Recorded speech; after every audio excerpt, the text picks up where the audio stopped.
start again. It's a redskin.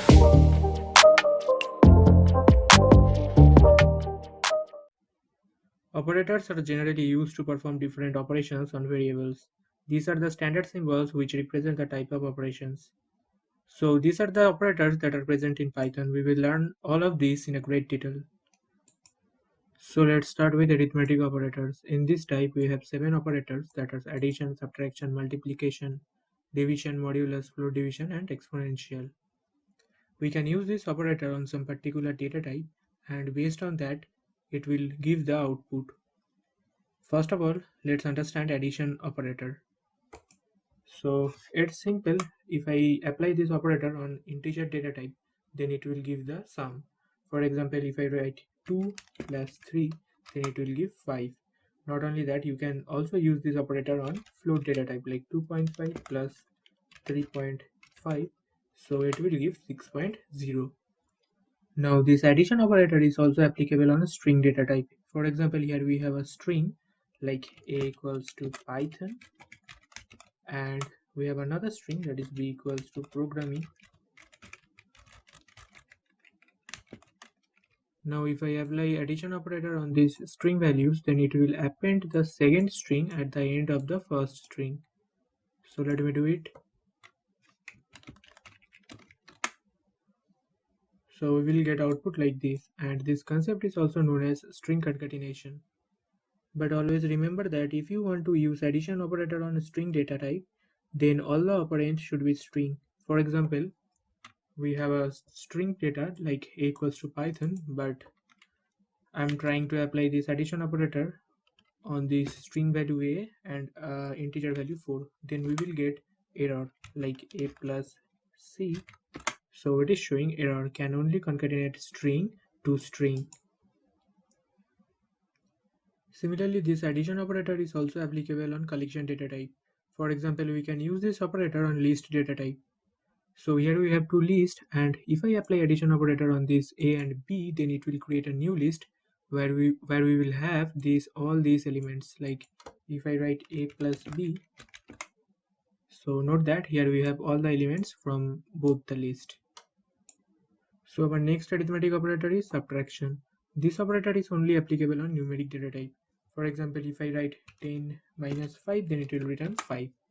And also we can use it on float data type like 10.5 minus 5. So it is showing 5.5.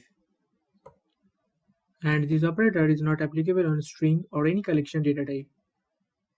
Next we have multiplication. You can use it on numeric data type. Like if I write 10 multiply 2, then it will return the multiplication, that is 20. And also you can use it on float data type like 10.5 multiply 4. So this is the output. Now multiplication is also applicable on string data type, but here one important thing is you can't use multiplication operator on two string data. For example, here we have a string that is Python like this, and another one is programming.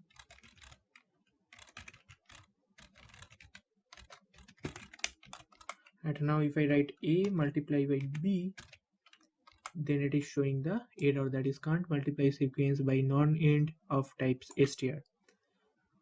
But you can use this multiplication operator on a string and an integer value. Then it will repeat the string.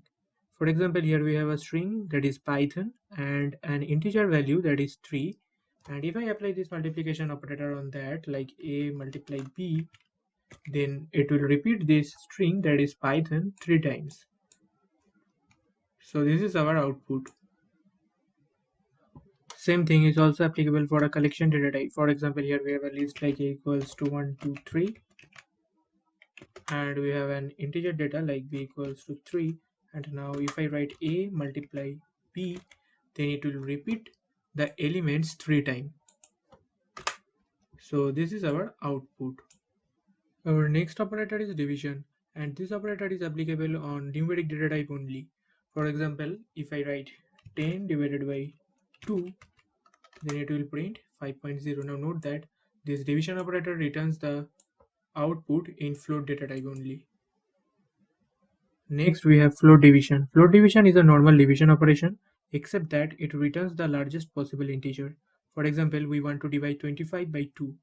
So if I write 25 divided by 2, so here I am using the normal division operator or the simple division operator. So it is showing 12.5. But if I use float division instead of this division operator, like 25 float division 2, so it is showing the largest possible integer number, that is 12. And here always note that this division operator returns the value in float data type, but the float division returns the value in int data type. We can also check it like type of